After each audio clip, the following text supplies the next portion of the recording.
Sindicato dos Médicos faz toda última sexta-feira do mês um bate-papo, conversa de botiquim aqui nesse bar. Faz sempre que eu não venho.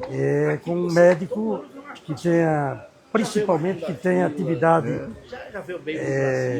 científica, né? E o mês passado deixou de haver esse programa por conta da chuva que foi interditada em toda essa área. Já era dele, já abriu Edson dele. Gutenberg já havia sido convidado desde aquela época, né?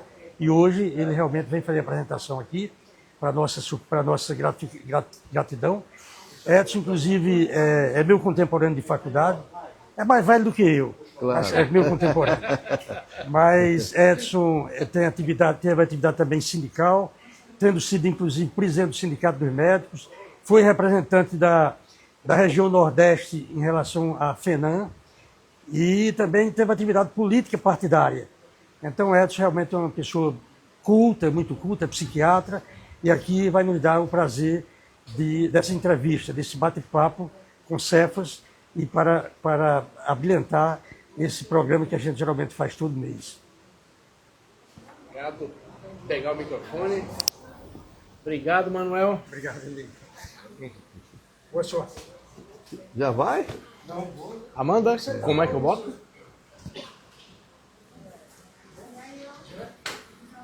Tem um macete?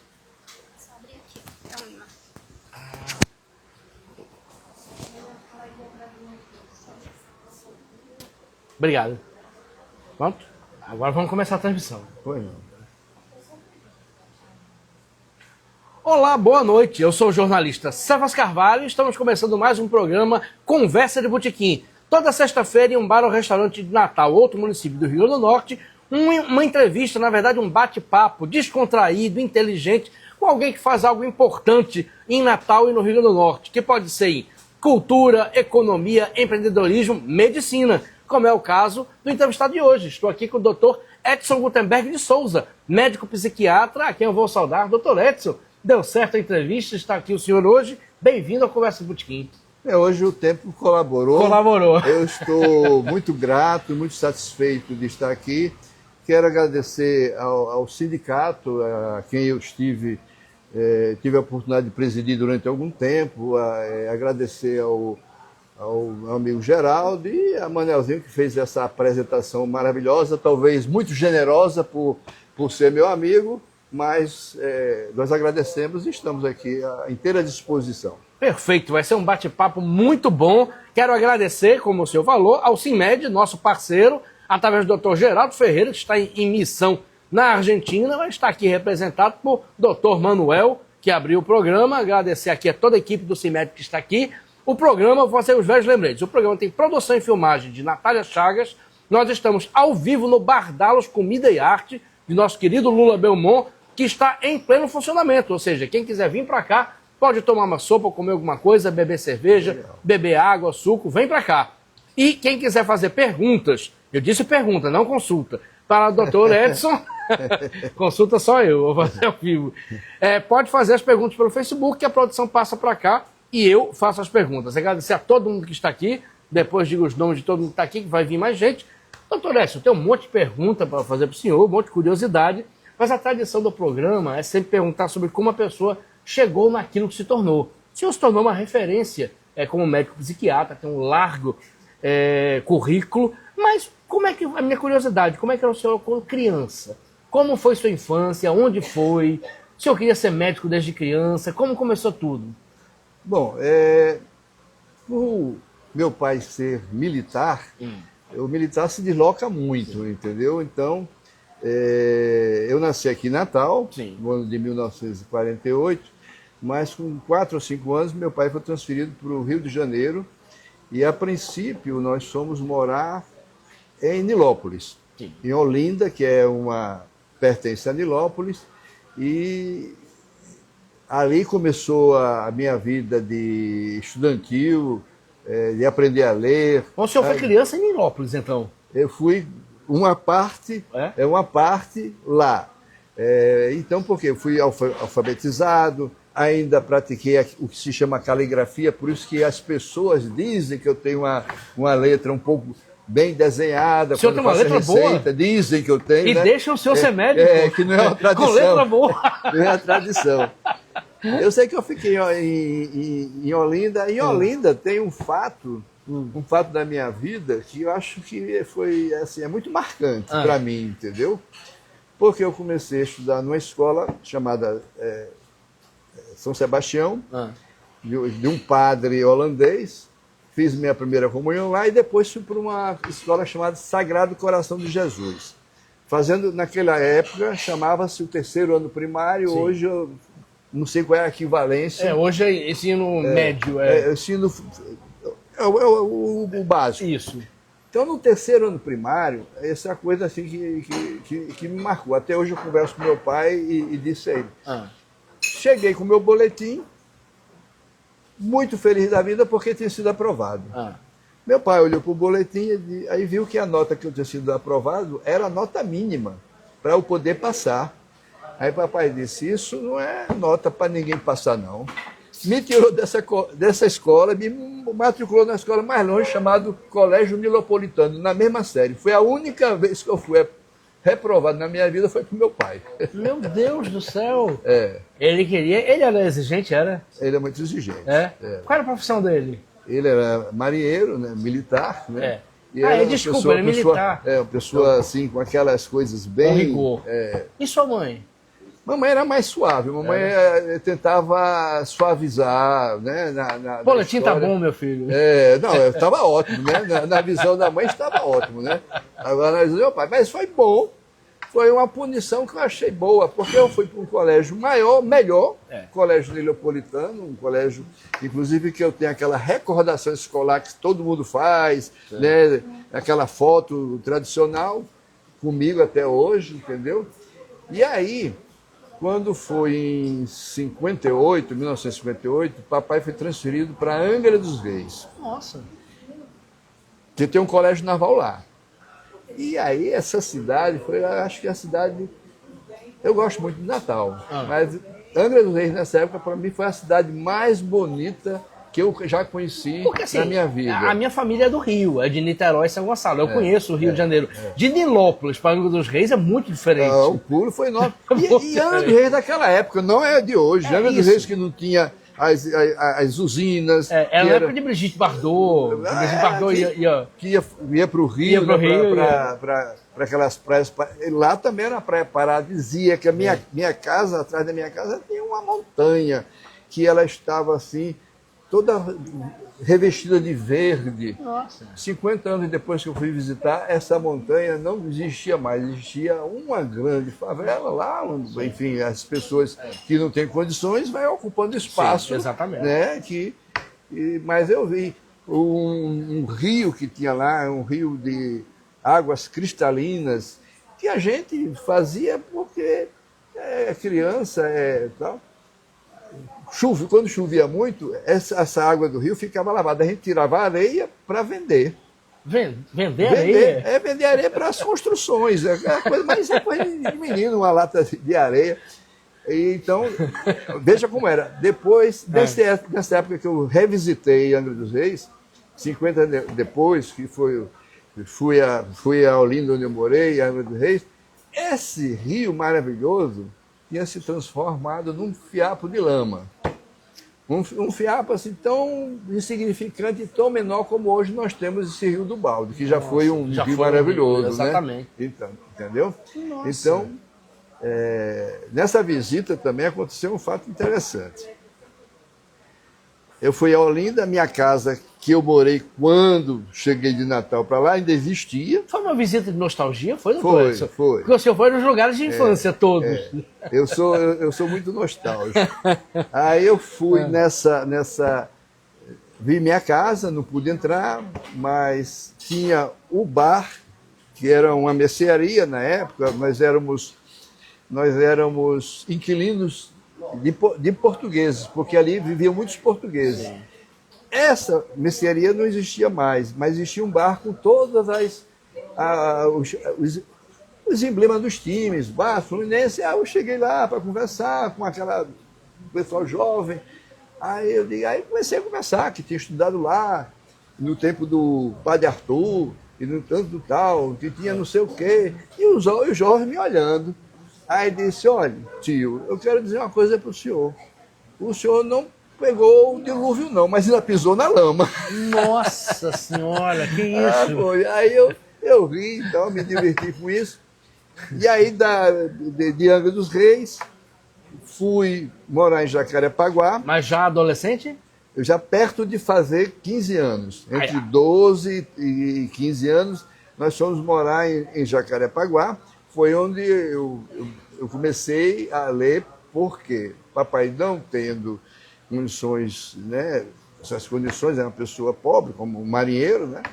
Então, em Madureira, né? A terra da Portela, né?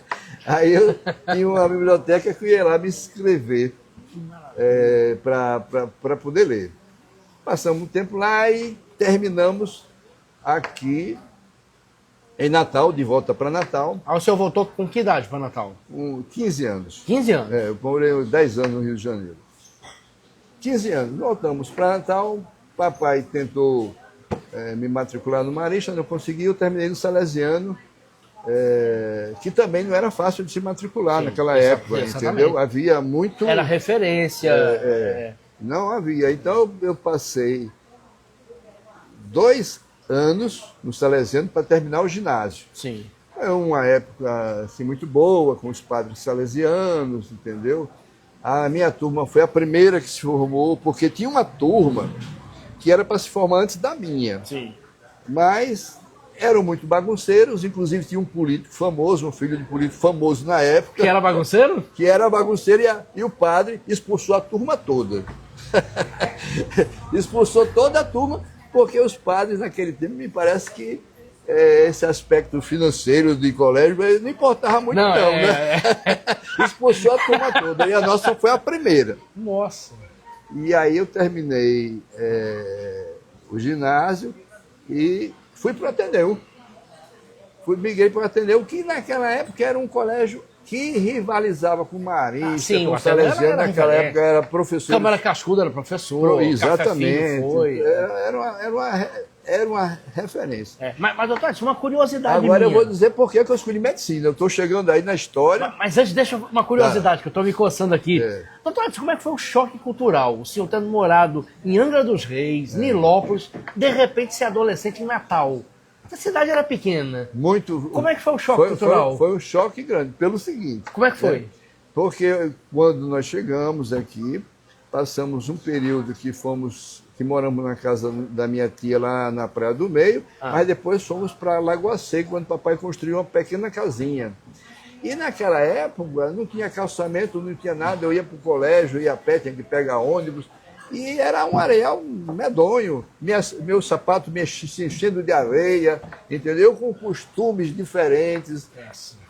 Lá no Rio de Janeiro, os meninos, as pessoas já tinham começado a usar bolsa, aquela chamada bolsa tiracolo, que bota aqui.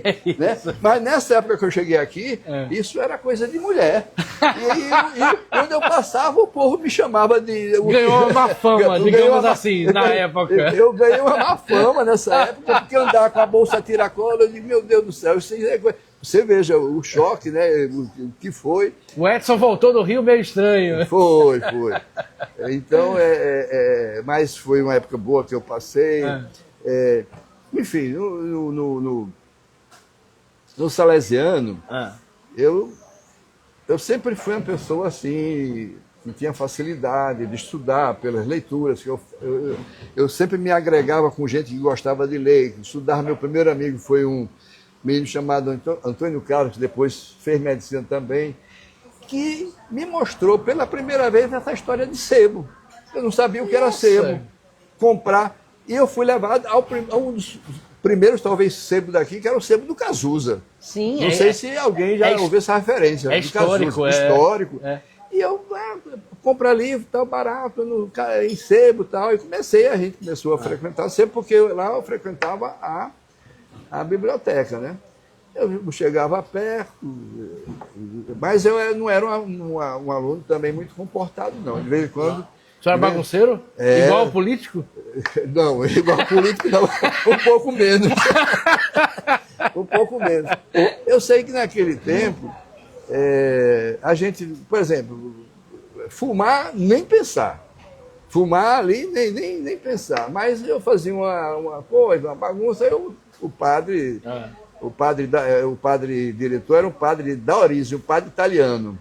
E o outro era o padre, que era outro italiano também. Tinham 2 padres italianos. E padre Paulo, que era o diretor de disciplina. Eu fazia bagunça, aí botava para fora, botava suspenso 2 dias. Quando eu chegava em casa, papai não ia perguntar se o professor tinha razão, se aquilo foi injusto, se meu filho merecia isso, não. Eu já levava uma surra por conta, Ai, meu né? Deus.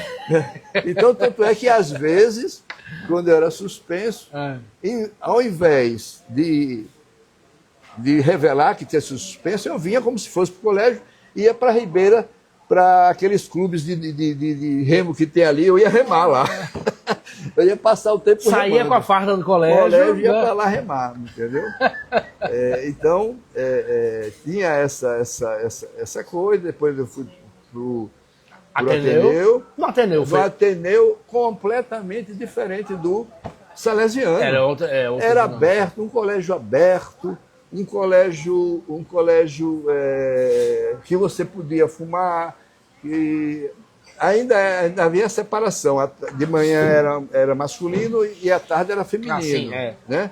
Tanto é que havia Houve até 1960 e pouco, se não me engano. Isso. Então, mas com muita boa qualidade, a gente estudando e tal. Também me lembro de um fenômeno que aconteceu, que outro dia um jornalista fez referência a essa história. Eu queria me lembrar o nome dele, é um bem magrinho, trabalhou acho que na época do Poti, que tinha o Poti, Diário do Natal. Carlos Peixoto? Não, é o mais antigo. Bem magrinho, bem alto. Jornalista magrinho, alto, ágil. Deixa eu ver Carlos se eu me Peixoto, lembro. a gente vai lembrar. Vai se lembrar a pouco. Eu estava no muro, no Ateneu não tinha aquelas grades não tinha nenhuma grade. Sim. Eu estava com vários estudantes sentados ali no muro, uns esperando o transporte e eu esperando a condução da Marinha que vinha apanhar os filhos de militares para levar para casa. Sim. Ia passando naquela época um pessoal desfilando, o exército com um comandante comandando, e todo mundo ali, eu não, mas o pessoal ali vaiou. O cara parou de repente, mandou a guarda dele ficar e se dirigiu a Ateneu. Todo mundo correu. E eu fiquei sentado. E eu ouvi a esculhambação que ele deu em mim. E o senhor nem vaiou. Eu nem vaiei, mas levei uma esculhambação. Ficou parado. Porque eu fiquei parado. Eu digo, se eu não tenho culpa, se eu não fiz a minha ingenuidade, nem sei se todo mundo correu. Eu sei que ele foi lá no Ateneu, nessa época a diretora era Crisance Minéia. Foi fazer uma queixa assim, e voltou. E esse menino, Albimar Furtado. Albimar, fez referência a essa história. Isso. Eu não tive a oportunidade de me encontrar com ele, mas quase quer dizer, eu fui personagem dessa história. E aí, eu não sei se eu estou me alongando muito. Não, tá ótimo, não. Pode contar mais história. Aí eu vou contar, assim, por que eu fui fazer medicina, que eu nunca pensava em fazer medicina. Essa é uma curiosidade. Como é que o senhor, filho de militar, até agora a medicina não entrou na história? Não entrou na história. Eu estava lendo, no Ateneu havia uma divisão de cursos. Por exemplo, tinha o curso humanístico, para quem ia fazer direito, ciências sociais, tinha a tecnologia, quem ia fazer engenharia, e tinha das ciências que ia fazer no ramo desse. Eu entrei ali, mas eu queria direito, eu tinha uma paixão por direito. O senhor queria ser advogado? Era. Eu pensava nisso, eu achava direito um clássico, curso clássico do Ateneu, chamavam clássico. Eu achava muito bonito. Era um pessoal que geralmente era um pessoal culto e que tinha que ler muito, lia muito. Sim. Mas eu terminei ali. E aí, nessa convivência que a gente tem, que eu tinha, com as meninas, de onde eu morava na Vila Naval, ali no Alecrim, aí tinha muitas colegas. E as meninas vinham, conversavam comigo, se abria, dizia o sofrimento dela e tal. Quando eu pedia alguma para namorar, elas não queriam. Por quê? Não queriam. Ela disse, não, se você é bom para ser amigo, você não sei o quê. E era isso. Então todo mundo vinha, o coração despedaçado. Eu querendo a menina, eu tinha que ouvir. Ela desabafando do cara que ela gostava. Aí, Isso, doutor? depois de muito acontecer isso, várias ocasiões, né? Porque inclusive a gente fez um grande movimento cultural lá no Atlântico, que é... O Clube Atlântico ali na Alexandre de Alencar. nós fizemos, nós, filhos de militares dali, Sim. a gente fez. Aí eu digo, rapaz, eu acho que as meninas não estão querendo namorar comigo, mas querem todo mundo me ouvir. Então eu acho que eu sou uma boa pessoa para escutar. Aí nasceu a necessidade, o pensamento de eu fazer psiquiatria. Que maravilha! E eu entrei em medicina já com a decisão de fazer psiquiatria. É mesmo? Já Porque entrei. geralmente o médico que eu converso, depois decidem. Depois O senhor já sabia que ia fazer psiquiatria. E por que? Eu vou adiantar a pergunta do rapaz aqui. Por que psiquiatria? Não psicologia, por exemplo? Porque a psiquiatria, né? Dava para eu também ter feito uma opção por psicologia. Porque psicologia e psiquiatria, elas têm Sim. muitas áreas em comum. Sim. Né? Só que a psicologia, além dela fazer a questão dos testes, da terapia, de fazer a escuta, né, de pessoas que estão passando por algum tipo de sofrimento, mas o mundo do doente mental, que eu via em filmes, que eu via em tal, esse mundo, né, filmes que a gente assistia, por exemplo, Laranja Mecânica, era um filme que a gente assistiu, e aí eu comecei a ver que tinha alguma alteração mais que pertencia à área da psiquiatria. Sim. Então, por isso que eu fui fazer a psiquiatria, se bem que eles têm assim áreas em comum, que uma vez, eu não me lembro como era o nome desse jornalista que me entrevistava na televisão de Micarla, era o marido dela. Miguel Weber. Miguel Weber, isso aí, pronto, a cabeça boa. Miguel Weber me entrevistando como médico e também, ao mesmo tempo, me entrevistava uma psicóloga. Aí perguntou para a psicóloga qual era essa diferença entre psicologia e psiquiatria. Ela disse, nós tratamos o sofrimento humano e os médicos passam remédios. Aí eu digo, epa, peraí, Miguel Weber, eu preciso responder essa pergunta. Eu preciso interferir. Por quê? Porque eu sou professor do curso de medicina, meus alunos podem estar me assistindo e se eles acharem que eu estou concordando com essa divisão, não é isso que eu ensino a eles. O que eu ensino a meus alunos é a visão holística do homem. Você trata o homem na sua integralidade. Você trata o corpo e tratamento. Não é possível haver essa separação.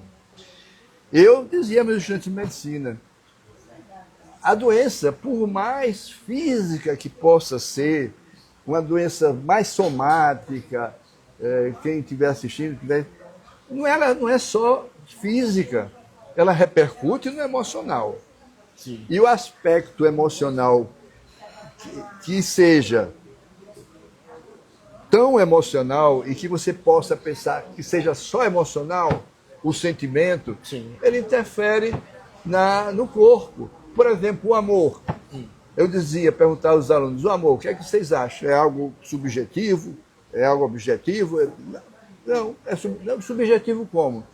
O amor, o sentimento pode ser objetivo, mas há indicações de que você está amando. Seu olho fica brilhoso, a sua pele fica mais macia. Isso é uma repercussão. Então, corpo e mente não pode ser separado. A visão tem que ser integral. Que entendeu? bacana, a gente vai voltar a esse assunto. Vamos. Nós vamos voltar também à linha temporal. Depois a gente vai voltar, a gente vai fazer recorde disso tudo. Eu vou fazer uma consulta aqui com o senhor ao vivo, Tá certo. na reta final. Mas o senhor não atendeu, aí tomou a decisão de fazer medicina psiquiátrica. Como foi sua entrada no curso? no curso de medicina. Medicina. Foi uma entrada assim conflituosa, conflitiva e foi o início, né, da vivência que eu tive depois, né, como estudante de medicina. Por quê? Porque foi uma entrada conflituosa. O critério para passar em medicina naquela época era o número de vagas e a nota. Sim. Então, naquela época, o número de vagas estabelecido eram 60 vagas. E a nota estabelecida era quem tivesse nessa 6, uma nota assim, mas eram 60 vagas.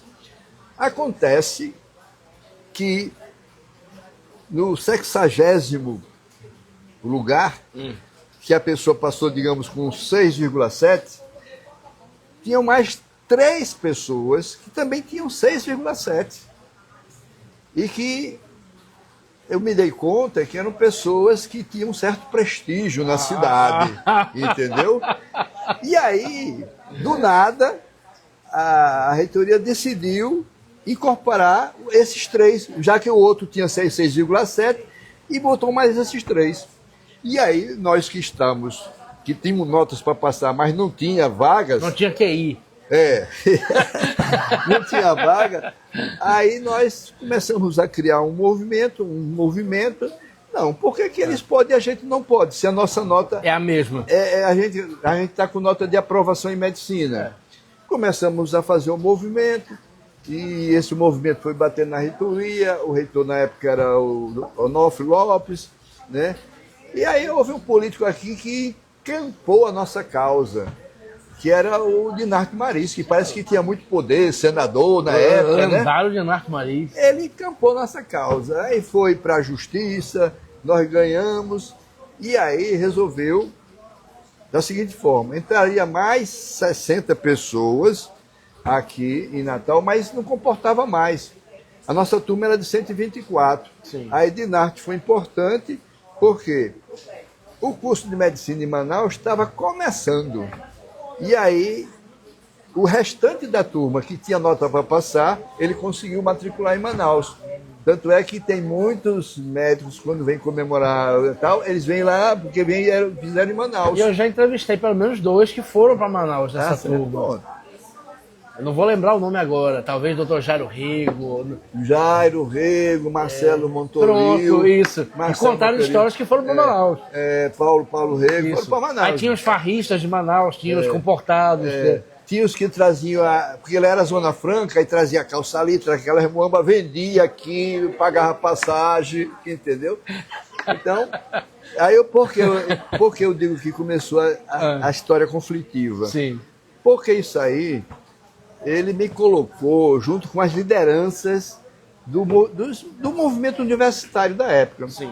Eu não era ligado antes a movimento estudantil, no Ateneu. Apoiei até um candidato que era José Bezerra Marinho, era candidato ao Grêmio lá estudantil, o Grêmio Celestino Pimentel, se não me engano. Apoiei José Bezerra Marinho, que depois foi deputado estadual, foi secretário de chefe de gabinete de Lavoisier quando foi governador. Apoiava, mas não participava da vida. Com esse movimento, a gente começou a conhecer as lideranças, né? Começou a Emanuel, que inclusive eu ainda vejo na parede, Emanuel vive, Emanuel Bezerra, que fazia sociologia, que foi morto lá em São Paulo. Exatamente. Né? Aí, Juliano Siqueira, Jaime Ariston.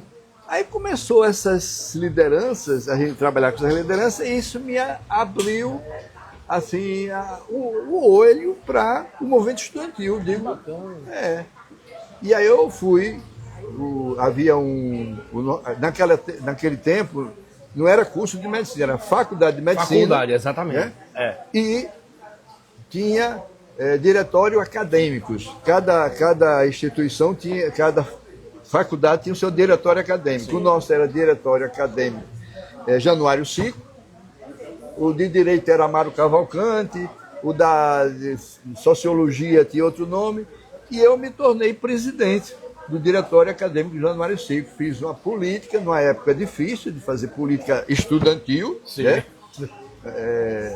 Muito... Anos 60, 60 e pouco. eu entrei em medicina, acho que foi em 68. 68. Ano terrível para. Mas eu fiz a política estudantil, alguns amigos meus né, sofreram.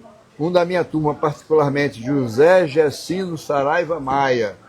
Esse era da minha turma, ele deixou a coisa para cair na questão da luta armada, foi preso, sofreu muito, depois aí ele veio, retornou, ele era parente aí do pessoal dos Maias, ainda trabalhou com Vilma, uma pessoa muito boa, ele já faleceu. E aí eu fiz. Eu vivia metido em política estudantil. Né? Conciliando com estudar medicina. Conciliando com estudar medicina. Tive alguns prejuízos e causei prejuízos a amigos que eu não queria causar. Foi mesmo? Foi, porque não é um prejuízo, assim, mas era um prejuízo. Eu vou lhe dizer, vou citar. Estudante de medicina, a gente tinha uma pauta de reivindicações, não era atendido, e a gente decretava a greve. Se você não vai, ninguém vai entrar para fazer prova hoje. Aí... Isso greve em 68, 69. Era, por aí. Aí ninguém vai entrar. Aí tinha aqueles estudantes que tinham um gosto muito grande por estudar e tal, e aí chorava, pulava, furava a greve, e alguns poucos não iam para a greve, eu não podia ir porque eu estava comandando, e uma pessoa que nunca fez política, nunca pensou em fazer política, mas era meu amigo pessoal. Eu vou citar aqui porque é uma pessoa de grande memória e deixou uma história e um trabalho na sociedade aqui do Rio Grande do Norte e fora do Rio Grande do Norte, que é Jorge Cavalcante Bolsinhas. Sim. Jorge Cavalcante Bolsinhas. Sim. Estudava, estudioso, Bolsinha falava tal, estudava xadrez. Aí, por ser meu amigo, ele não entrou na prova. Resultado, tirou 0. Tirou 0 na prova. Nunca Bolsinhas me disse nada. Um dia, vários anos passados, eu chamei Bolsinhas para jantar lá em casa. E aí começou a conversar. A minha esposa da época era médica e foi o primeiro lugar da turma dela. Aí eu disse, olha, Bolsinha, tal, ela foi o primeiro lugar de turma, ela é reumatologista, tal, foi o primeiro lugar da turma. Aí ele disse, eu também seria o primeiro lugar da minha turma. Eu digo, foi, Bolsinha?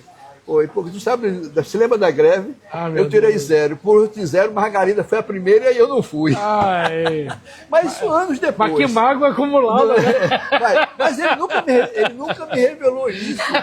Eu sempre... Revelou no jantar. No jantar. Anos depois. Eu digo, mas Bolsinha, você...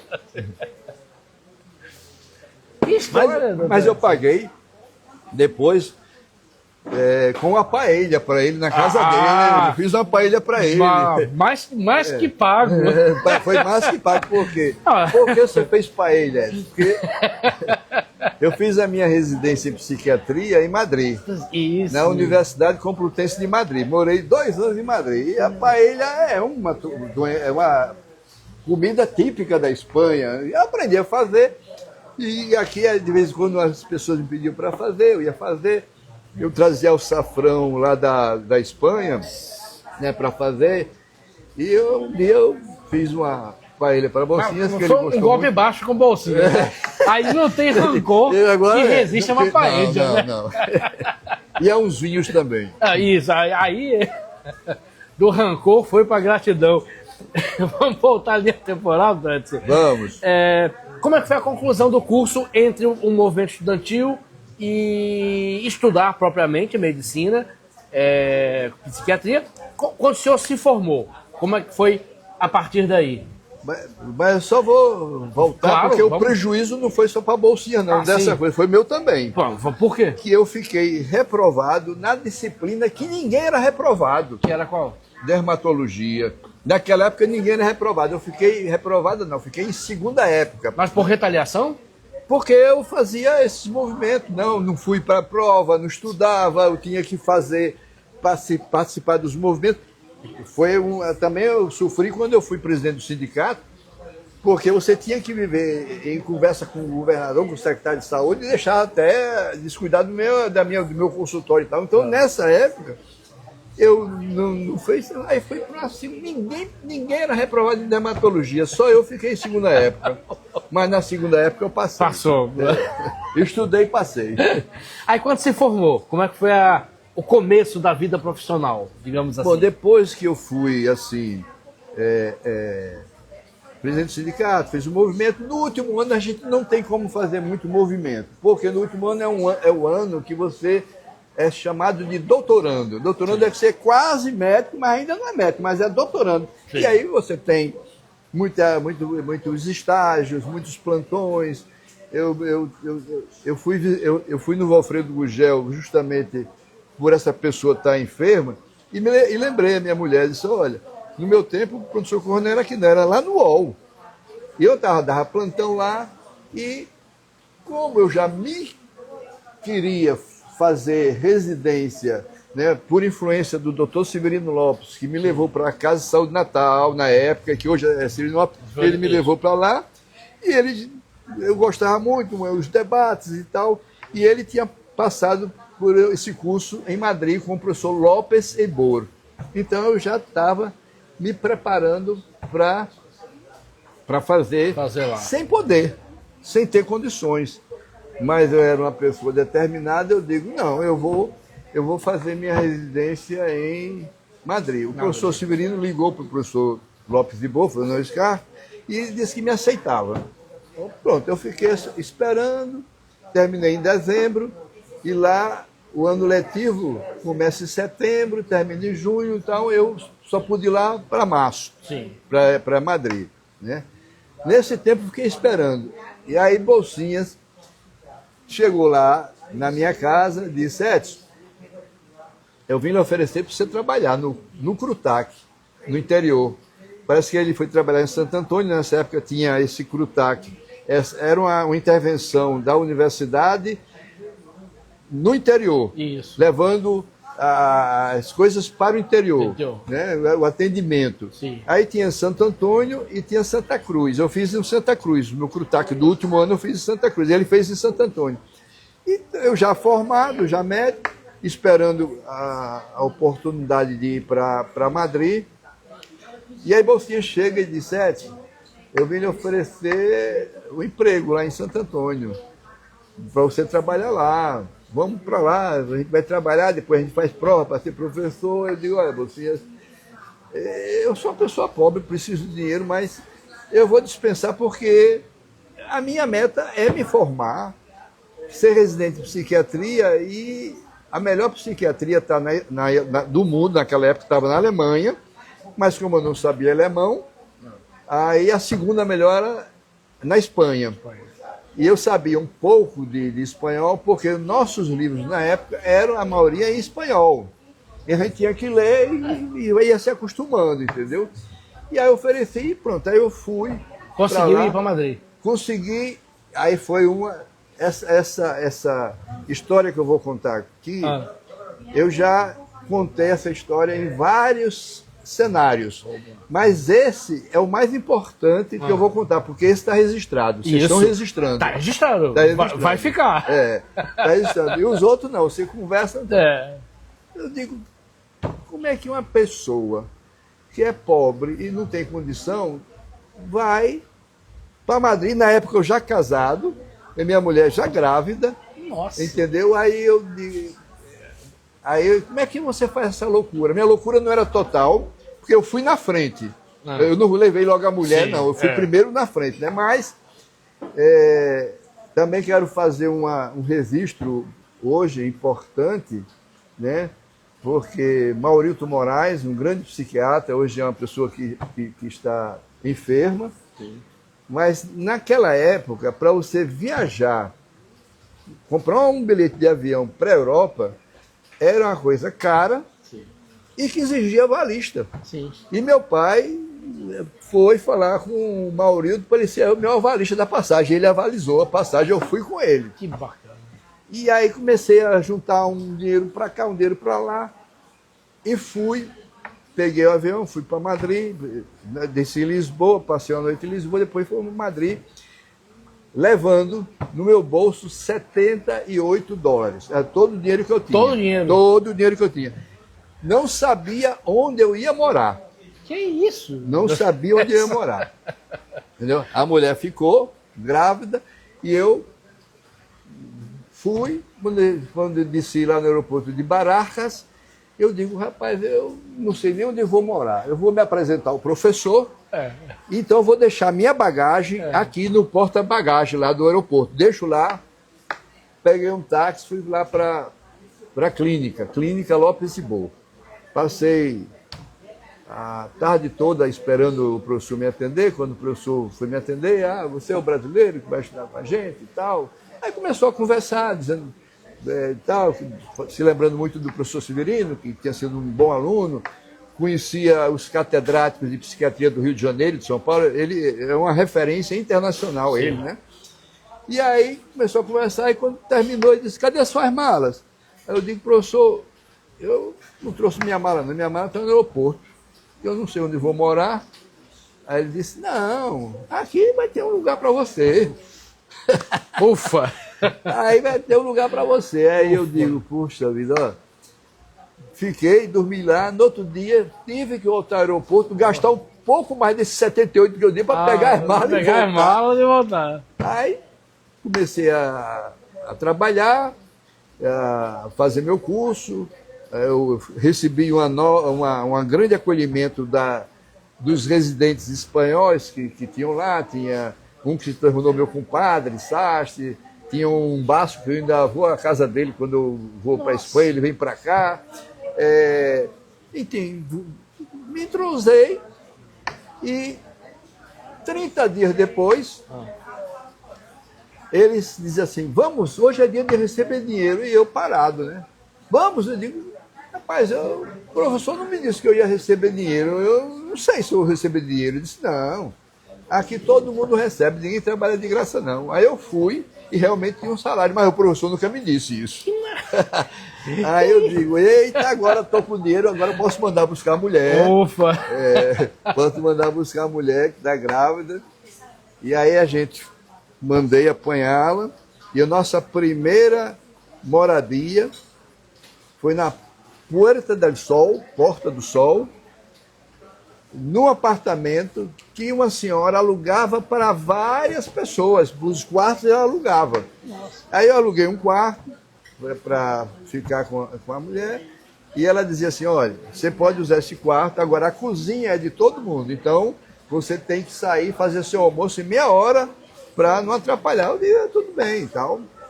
E como ela ia ficar o dia todo sem fazer nada, eu comprei um radinho para ela ver se aprendia espanhol, porque eu passava o dia no hospital trabalhando. Né?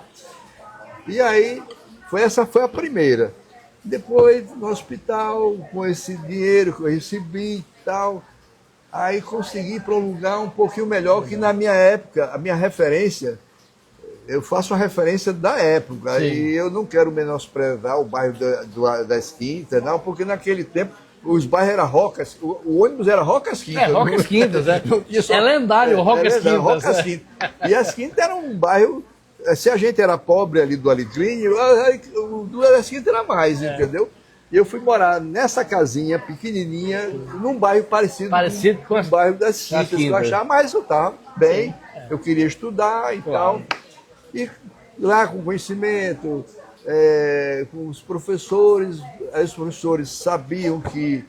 souberam que a minha mulher era estudante de social e conseguiram um emprego para ela. Que maravilha! Aí eu digo, poxa, a coisa foi se juntando, aí eu já fui morar num apartamento, sabe aonde? Quase em frente ao Santiago Bernabéu. Nossa. Onde eu estou, Real Madrid, até hoje eu sou por conta disso. Compreensível. Você já assistiu o jogo do Real Madrid? Naquela época? Assisti. Esse meu compadre me levou lá. Eu me lembro de um defensor do Real Madrid alemão chamado Breitner. Breitner, que era da seleção da Alemanha. Era, entendeu? Que Valdir Pérez defendeu 2 pênaltis dele quando jogou Brasil e Alemanha. Foi? Foi. Esse detalhe não. Aí pronto, a gente ia e... O senhor pegou Breitner jogando pelo Real Madrid. Pelo Real Madrid, nesse jogo que eu fui, ele estava jogando. E o que eu achava engraçado é que o Santiago Bernabéu, ele enche. O futebol lá sempre encheu. Por quê? As pessoas compram os bilhetes da temporada toda. Isso, Para comprar um ingresso é muito difícil. É difícil, você compra entendeu? tudo. Daí eles compram a temporada, por isso que é sempre cheio. E nesse tempo, quando ao intervalo, aí tinha coisas de casamento, que queria casar as noivas, iam casar lá, fazia uma fotografia, uma coisa assim, Que bem, maravilha. bem assim. Eu digo, mas rapaz, eu estou aqui. A avenida que eu morava, né, é a Avenida del Brasil, Avenida do Brasil, número 7, e próximo do Santiago Bernabéu. Que maravilha. Então, minha filha nasceu lá em Madrid, lá em 1974, né, foi o primeiro, em novembro de 74, e no final de 75 nós voltamos para o Brasil, para começar a vida profissional. Pessoal, a gente vai falar sobre isso, a história está maravilhosa. A pergunta é inevitável. Choque cultural e coisas que o senhor aprendeu na Espanha, além de paella, para fazer para bolsinhas, claro. Se eu tive um choque ao vir do Rio para cá, no aspecto até, digamos assim, se a gente pudesse falar, eu não quero fazer julgamento de valor, Sim, sim. É apenas a coisa para entender. Se foi um choque negativo, para lá foi um choque positivo. Sim. Por quê? Eu via as pessoas lá muito disciplinadas, muito educadas. Esse meu amigo que era residente comigo, ele era de Madrid. O que é o Basco? Não. Não o Basco, ele morava em Madrid mesmo, ele era de Madrid, era um merengue radical, né? Os torcedores do Real Madrid tinham chamado de merengues, porque se parece da cor do suspiro. Isso, né? E os do Barcelona são os blaugranas. Aí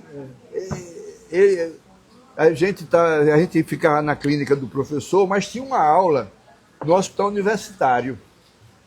E aí eu não tinha carro, e esse menino tinha carro, tal, Sastre, tinha carro, e eu pegava uma carona com ele. Chegava lá, no estacionamento do hospital universitário, lotado. E ele deixava o carro dele atrás de outro, com a chave posta.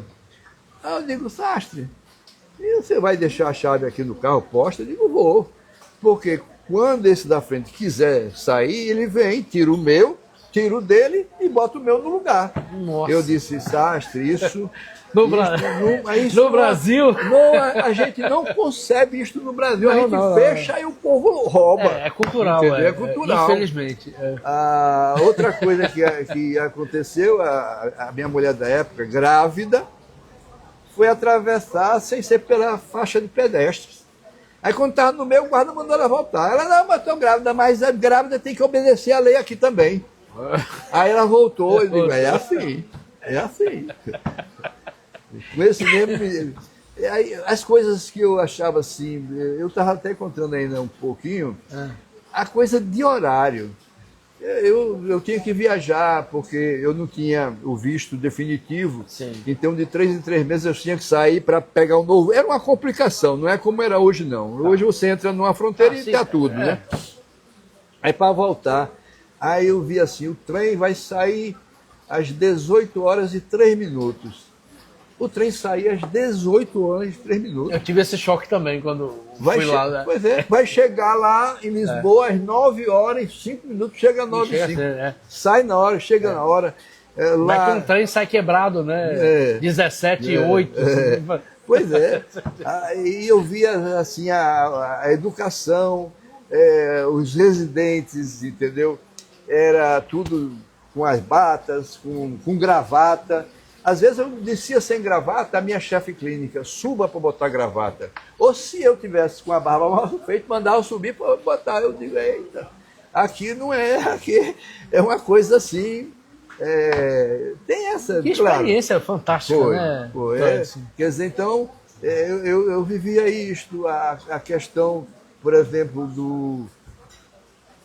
do movimento de 24 horas, a chamada a movida madrilenha. O que é a movida madrilenha? Lá eles não sentam num bar e, como a gente faz aqui, passa a tarde bebendo, não. Eles bebem num bar uma copa, aí vai para outro bar, vai sair bêbado do mesmo jeito, mas eles vão sair de bar em bar. Eles não param. O resultado é o mesmo. É o mesmo, mas Sachi, porque a gente não para, não, ia para um bar, vai para outra. E aí, às vezes, a gente fazia farra até o sol raiar, e o resultado, como eu estou dizendo, era o mesmo. Saiu todo mundo embriagado. Fez algumas vezes? E o senhor fez? Fiz algumas vezes e depois, quando a gente morou no Brasil, quando eu retornava, a gente manteve o contato. Quando eu retornava, a primeira coisa que eu fazia era ligar para esse meu amigo. Sacha, cheguei. Quando eu dizia que eu cheguei, no consultório eu não ia nem em casa. Aí já me pegava e a gente ia para as farras, que duravam até 9 horas da manhã. Que maravilha! Que maravilha! Quando a mulher dele sabia assim, ei, Edson chegou, ele disse, pronto, nessa noite eu não tenho marido. Saia bebendo, e ele era um grande torcedor do Real Madrid, né? Um ferrenho. Pela madrugada, a gente ia lá para os muros do Real Madrid, de madrugada, se abraçar, assim, não sei o quê, ele doida. E nessas farras, quando ele ia embora, ele tinha carro, mas Madrid, por ser uma cidade muito, ele tinha uma moto. Aí ele, mesmo depois de ter bebido, ele gostava muito de conhaque. Só gostava de beber conhaque Magno. Um conhaque. Aí ele era muito afetuoso, aí ia embora, não queria ir embora, aí me dava alguma coisa dele. Aí tirava a gravata, me dava a gravata. Eu tinha umas 2 ou 3 gravatas de farras que ele me deu. Mas não, que maravilha! Numa última farra, aí ele não me deu uma gravata, não, me deu uma garrafa bonita de conhaque, Magno, toda desenhada, toda bordada. Eu tomei todo o conhaque, mas a garrafa está lá, guardada, até hoje. Que maravilha! Que história linda! A gente vai voltar para essa vida hedonista, vai voltar para esses assuntos, mas vamos para a linha temporal. O novo choque cultural. Quando o senhor voltou para o Brasil, estava com a esposa, a sua filha nasceu lá. Minha filha o senhor falou. Então o senhor começou a carreira aqui com esposa, filha e depois de ter passado essa experiência em Madrid. Como foi? Não foi assim. A volta foi boa, a gente voltar a construir o início da vida e tal, né? Minha filha comigo e tal. Muito bom, mas eu vinha com a cabeça formada como me formaram lá nessa época de Madrid. Aí quis fazer a mesma coisa aqui e não deu certo. Não deu certo. Eu entrava no hospital, eu queria que as coisas funcionassem no hospital. O professor Severino olhava para mim assim e dizia: esse é muito inocente. Severino Lopes. Severino Lopes. Esse é muito inocente. Querendo trazer os padrões de lá. Até minha ficha clínica era uma ficha enorme que eu vi lá no hospital, lá em Madrid. Era uma ficha enorme. Essa questão da pontualidade, não, porque meu pai, por ser militar, um homem pontual, eu já vivia nessa coisa, e o doutor Severino também era pontual. Sim. Muito pontual. Por quê? A aula de psicologia médica começava 1h da tarde. 12:45, o professor Severino estava lá. Um terno branco, sem gravata, estava lá. E falando, e dava aula, e mostrava muita cultura, muita erudição. Eu já ia fazer psiquiatria. E aí isso fechou o firo, entendeu? Para fazer a psiquiatria. E quando eu voltei, eu queria que as coisas não funcionavam, né? A gente tinha que flexibilizar, e eu não queria flexibilizar, porque eu achava que tinha que ser dessa forma. Até hoje eu ainda sou um tanto quanto rígido em relação... É mesmo? Ainda sou. Eu sou do Conselho Regional de Medicina. E a gente passa lá processos e tal, e recentemente assim, se deparou um processo porque um médico foi dar um atestado a uma prima dele, confiando na prima. Só que ela queria o atestado para outra coisa, para se livrar de não ir trabalhar e para ir a uma festa. E ele deu. E eu nunca dei atestado para uma pessoa da minha família. Meu pai via, eu atestado. Não, papai, não dou não. Não dou atestado da pessoa da família. Não dou atestado da pessoa da família e não dou atestado sem examinar o paciente.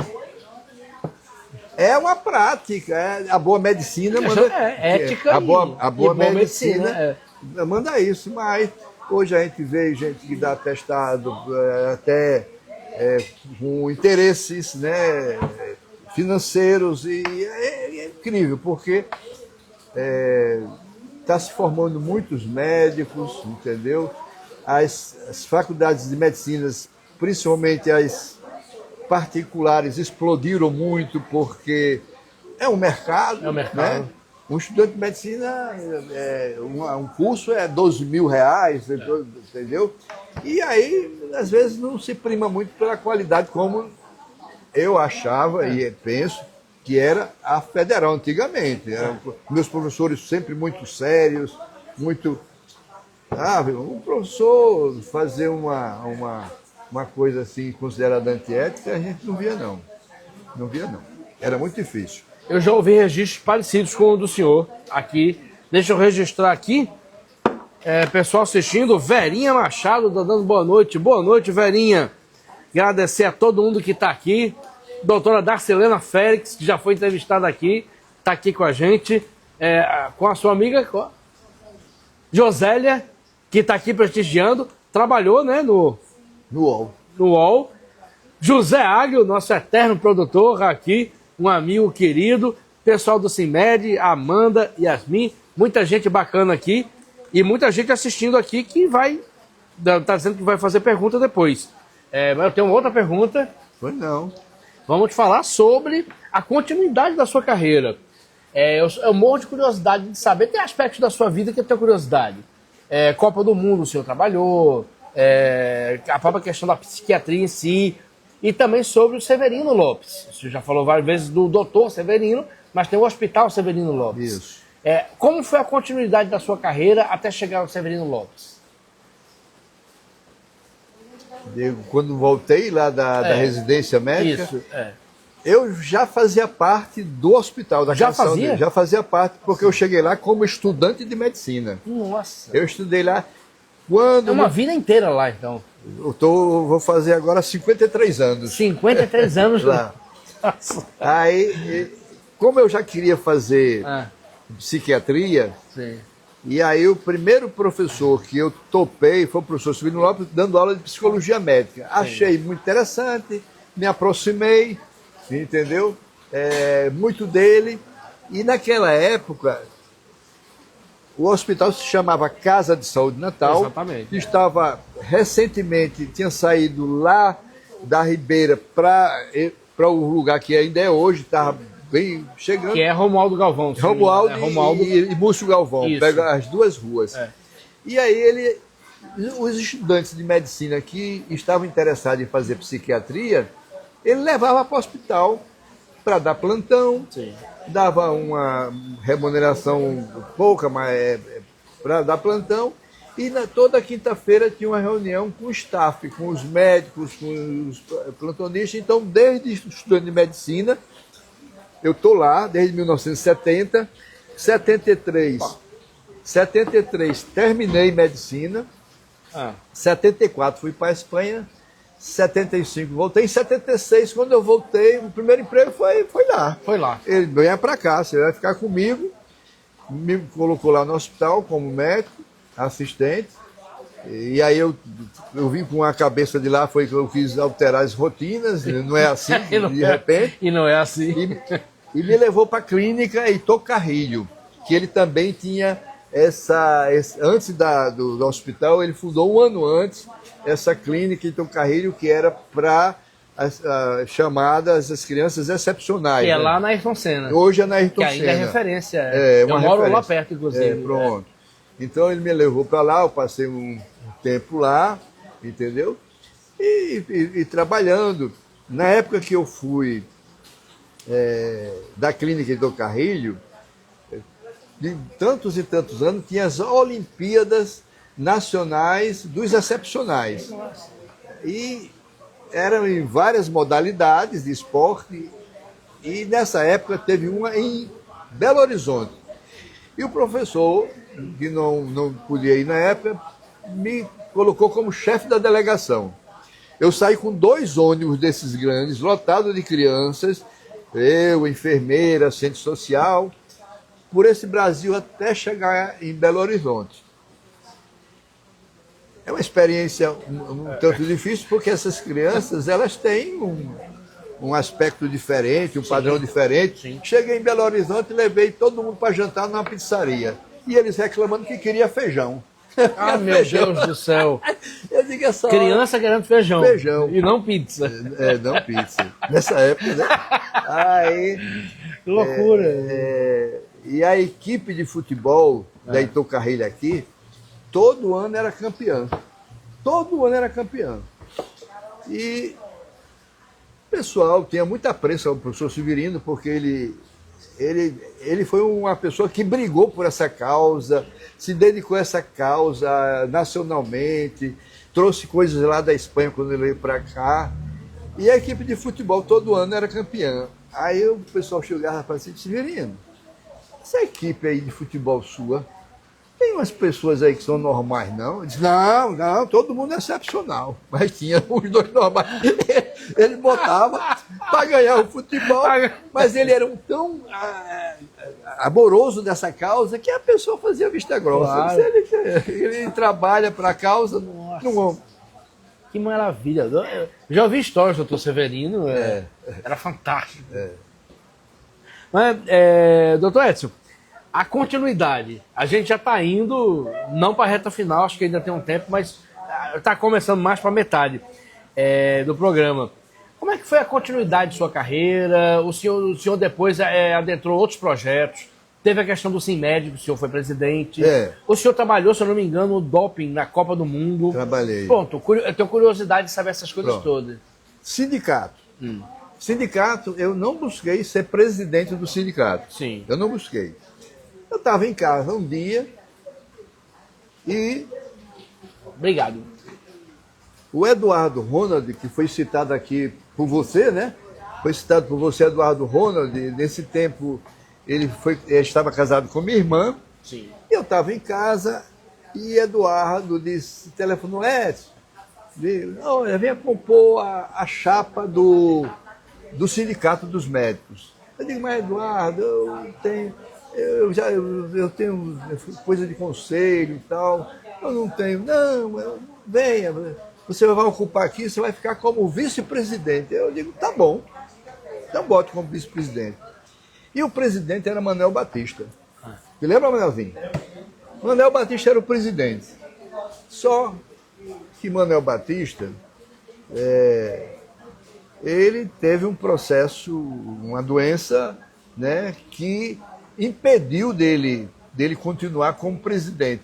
Eu dizia: não, Manuel, você pode ficar como presidente, não precisa renunciar, não. Eu vou responder pelo sindicato, onde precisar, você não tem condições de ir. Mas ele disse assim, ele era um homem muito justo, e ele disse: não, Edson, não é justo, eu prefiro renunciar.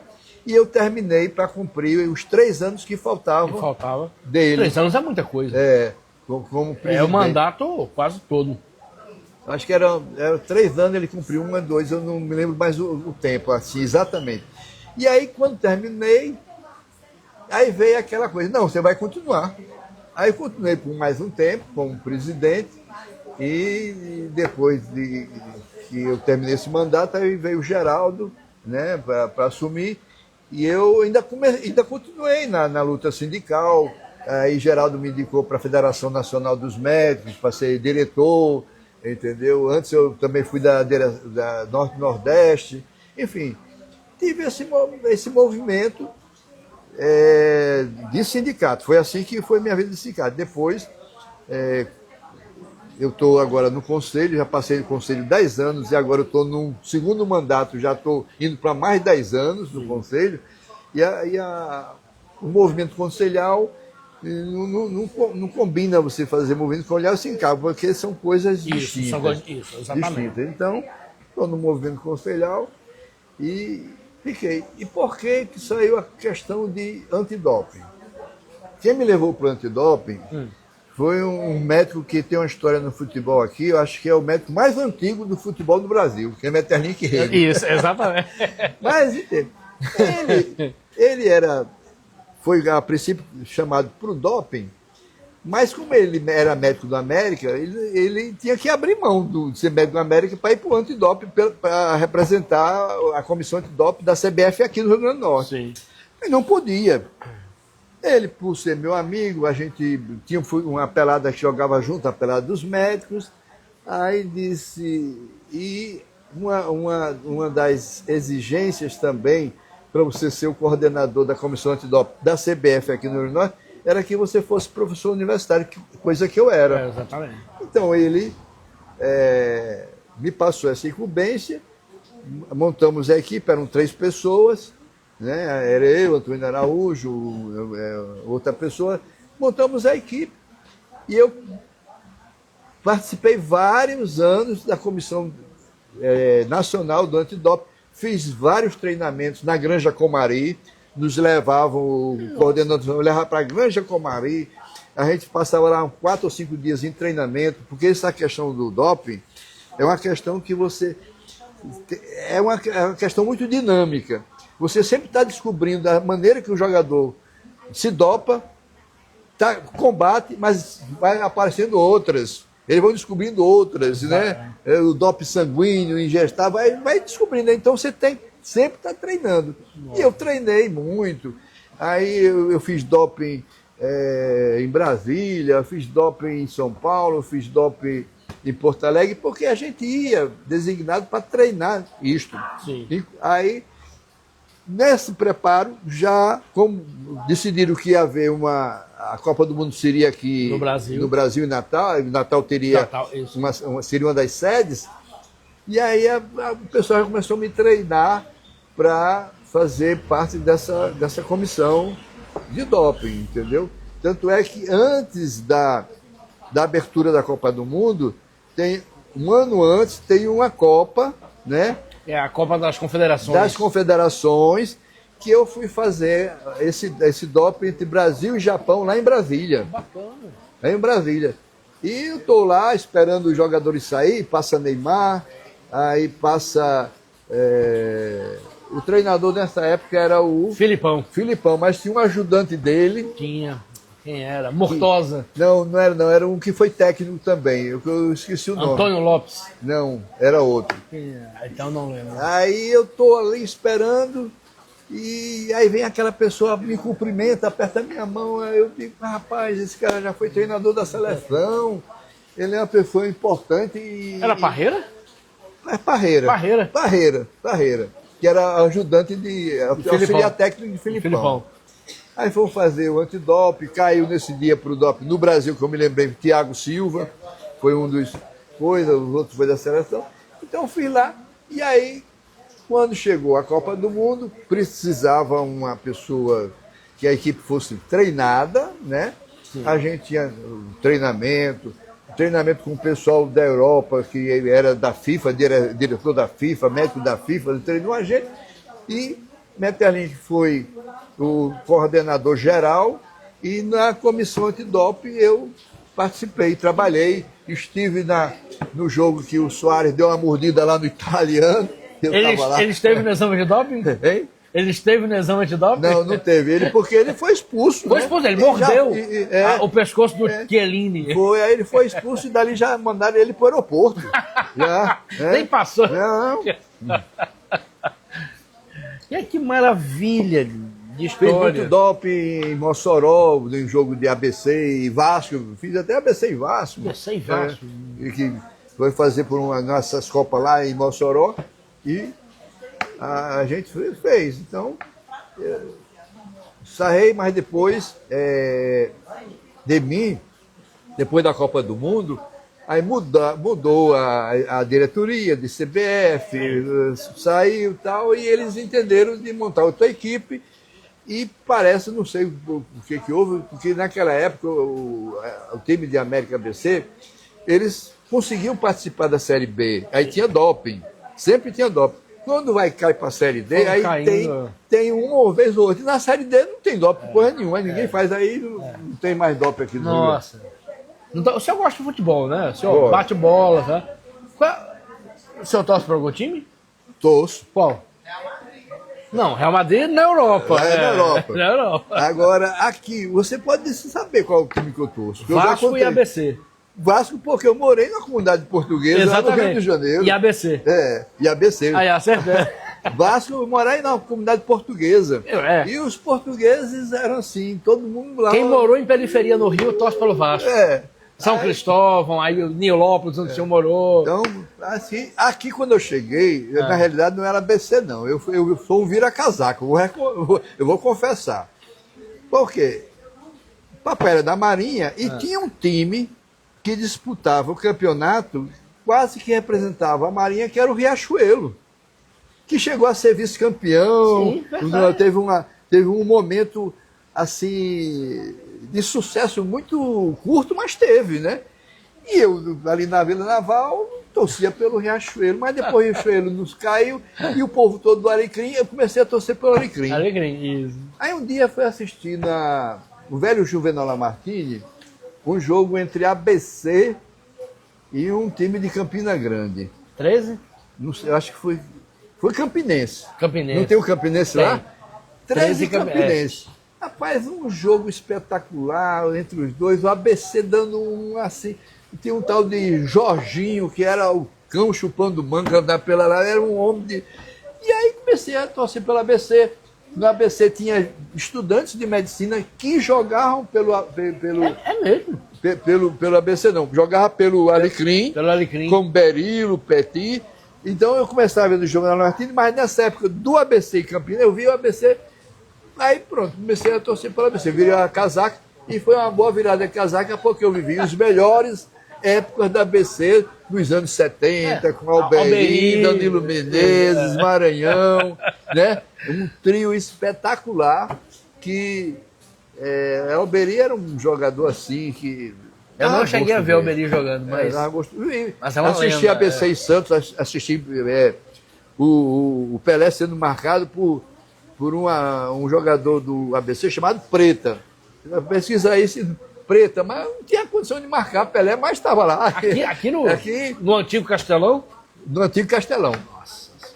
No Antigo Castelão, porque nessa época que a ABC tinha essa coisa, ali no Castelão, nos jogos, dava 50 mil pessoas. 50 mil pessoas. Era outra época, né? Era outra época. O senhor ainda assiste futebol?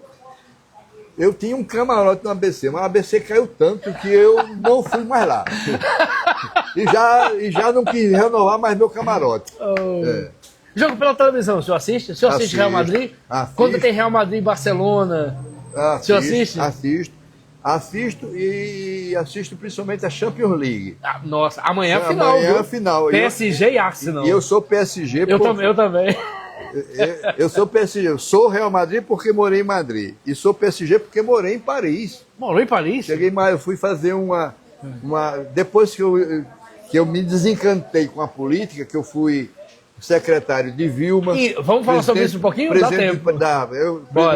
Me desencantei, aí eu disse, Vilma, eu estou aqui trabalhando há 3 anos, tenho 3 meses de férias.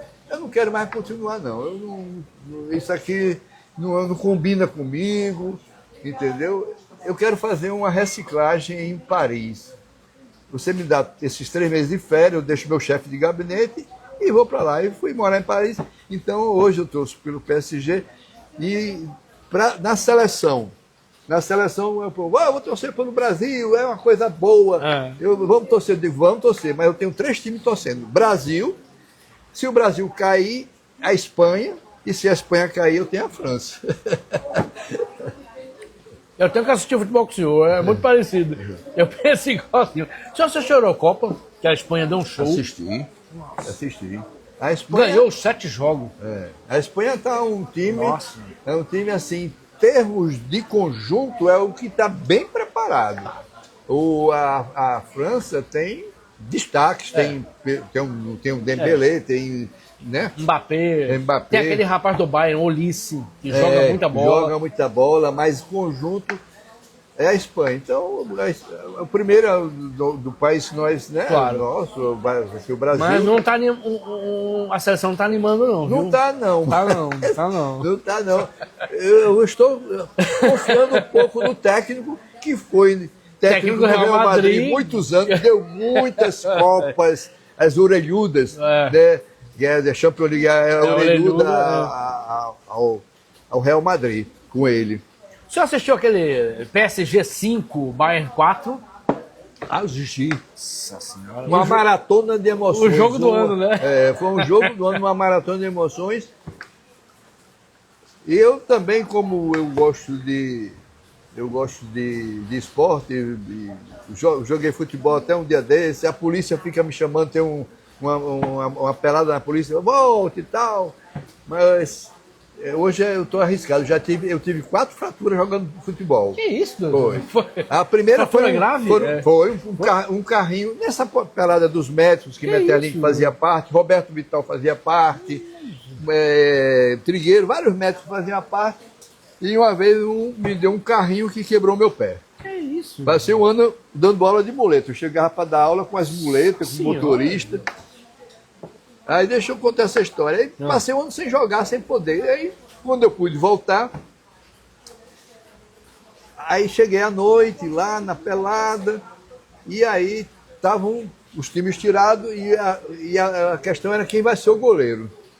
Aí eu digo, meu Deus do céu, eu já quebrei a perna, não vou fazer questão de jogar não, eu vou pro gol. Pensando que a vida de goleiro era mais fácil. Rapaz, quando os caras bateram o escanteio, que eu saí para pegar a bola, sem luva, sem nada, a bola, puf, quebrou meu dedo. Putz, que isso, doutor? Quebrou meu dedo. Aí eu digo, meu Deus do céu, eu fui lá, engessei o dedo e tal. E aí, passados alguns anos, esse mesmo menino que quebrou minha perna, ele estava no gol. Aí, quando eu jogava bola, eu saí para. Eu era uma pessoa também muito impetuosa. Minha chance de me vingar. Não, mas eu saí. Não, mas eu não queria vingar, não. Eu saí para cabecear a bola. Ele saiu para defender. Quando ele fez assim, deu no meu nariz, quebrou meu nariz. Ele quebrou sua perna e seu nariz. Doutor Edson, doutor Edson, né? Tem alguma coisa aí para o senhor investigar. Aí a 4ª fratura foi em 2013, a gente jogando no campo do ABC. O Roberto jogou, aí não tinha luz, no final da tarde, aí a bola foi jogada para um menino que a gente dizia que era mais fácil tomar a bola dele, era como tomar um pirulito da criança. E eu acreditei na história, corri, só que antes de eu pegar a bola, eu já caí e fraturei meu braço. Fraturei meu braço. Tem um placa aqui e tem um placa aqui. Já fraturei o braço. Aí eu digo, meu Deus do céu.